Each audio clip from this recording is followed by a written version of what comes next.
Masallı rayonunda 2000-ci il təvəllüdlü İsrafil Cavadov kirayə yaşadığı evdə 1984-cü il təvəllüdlü Siruz Mehdiyevi öldürüb.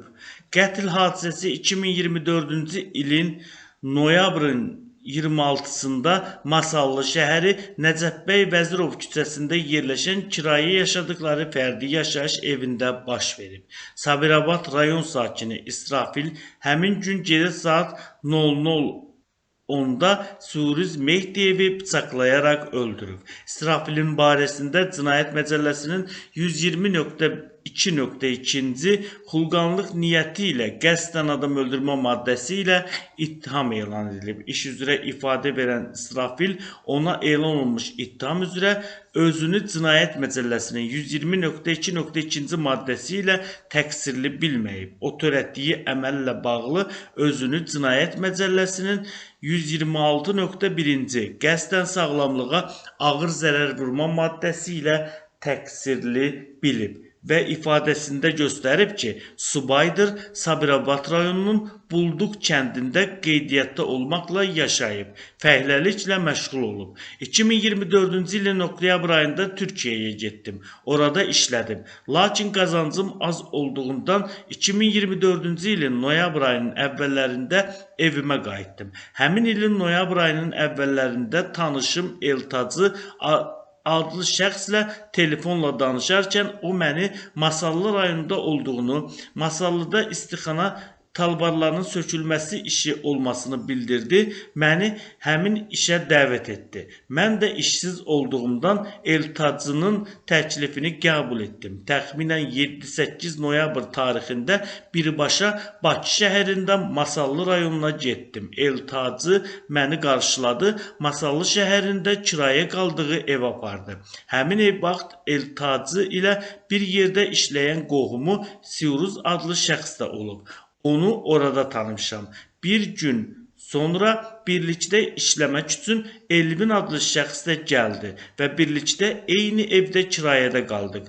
Masallı şəhərində istixananın söküntüsü işini apardıq. Eltacı və onun tanışları olan Siruz və Elvinlə bir evdə qaldıqları qısa müddətdə onlarla münasibətim yaxşı olub. Aramızda heç bir mübahisə və ya münaqişə halları olmayıb deyə o ifadəsində göstərib. Təqsirləndirilən şəxs qeyd edib ki, noyabrın 25-də hava yağışlı olduğuna görə işə çıxmayıblar. Həmin gün axşam saatlarında mən Eltacı, Siruz və Elvin pivə içib domino oynamaq üçün Masallı şəhərində yerləşən Qardaşlar adlanan çay evinə gedərək hər birimiz 2-3 bakal pivə içdik. Orada domino oynadıktan sonra orada yemək verilmədiyinə görə yemək yemək üçün adını xatırlamadığım yeməkxanaya getdik.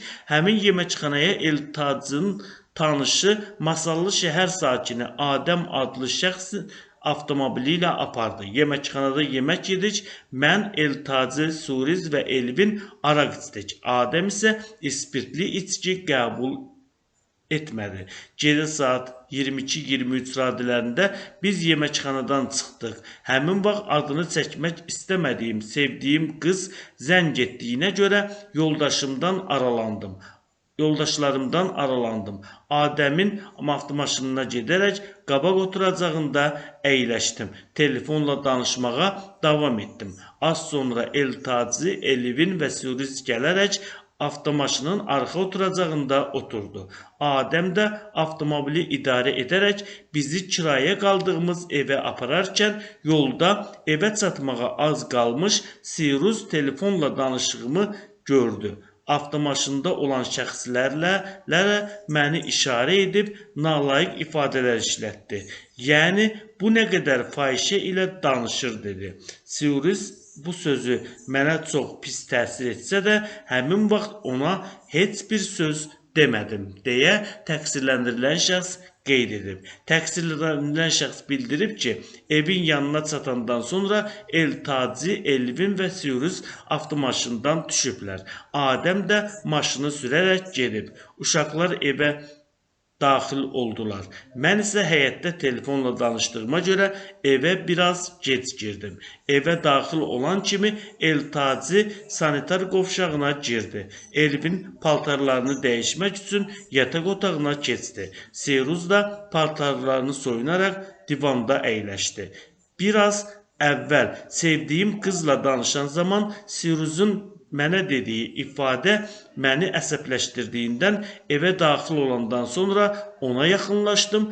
Telefonla danışarkən barəmdə səhv ifadə işlətdiyini bildirdim.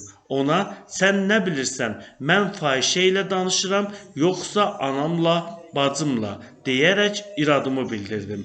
Seyruz isə üzr istəmək əvəzinə mənə cavab qaytardı və üzərimə doğru gəldi.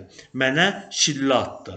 Sonra Seyruz üzərimə gələrək əlləri ilə boğazımı tutdu, sıxaraq məni boğmağa başladı.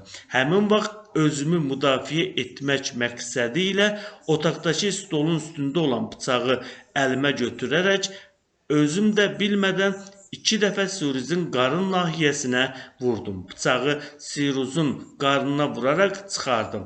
Bu zaman bıçağın dəstəyi tiyəsindən qoparaq yerə düşdü. Seyruzu bıçaqla vurduqdan sonra sakitləşərək kənara çəkildim.